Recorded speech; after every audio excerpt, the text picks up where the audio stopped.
బాగ్ అంబర్పేట మహిళా కాంగ్రెస్ కార్యాలయంలో హైదరాబాద్ జిల్లా మహిళా కాంగ్రెస్ కమిటీ సమీక్షా సమావేశం నిర్వహించారు. ఈ కార్యక్రమానికి Khairatabad district Mahila Congress president Shambula Ushasri, Srikanth Goud, state vice president Suguna Reddy, state general secretary Jyothi పాల్గొన్నారు. ఈ సందర్భంగా శంబుల ఉషశ్రీ, శ్రీకాంత్ గౌడ్ మాట్లాడుతూ కాంగ్రెస్ మహిళలకు పెద్దపీట వేసిందని, రాబో కాలంలో మరింత కష్టపడి కాంగ్రెస్ ను ప్రగతి పదంలో నడిపిస్తారని కొత్తగా ఎన్నికైన సోదరీమణులకు దిశానిర్దేశం చేశారు.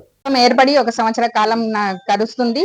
ఈ సంవత్సర కాలంలో రాష్ట్ర ప్రభుత్వం ఎన్నో సంక్షేమ పథకాలని అమలు చేయడం జరిగింది. అందులో భాగంగా మహిళలకు ఎంతో పెద్దపీట వేశారు రాష్ట్ర ముఖ్యమంత్రి రేవంత్ రెడ్డి గారు. ఈ డ్వాక్రా మహిళలకి గాని మరియు వాళ్ళకి 100 బస్సులకి యజమాన్యాలను చేశారు ఈసారి రేవంత్ రెడ్డి గారు.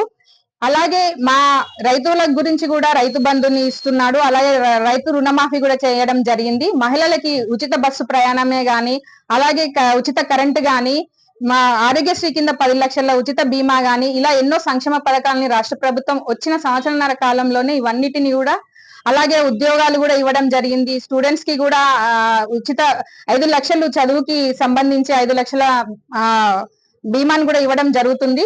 ఇవన్నీ కూడా సంక్షేమ పథకాలు ఒకటెనుకొకటి చేయడం జరుగుతుంది. ఇవన్నీ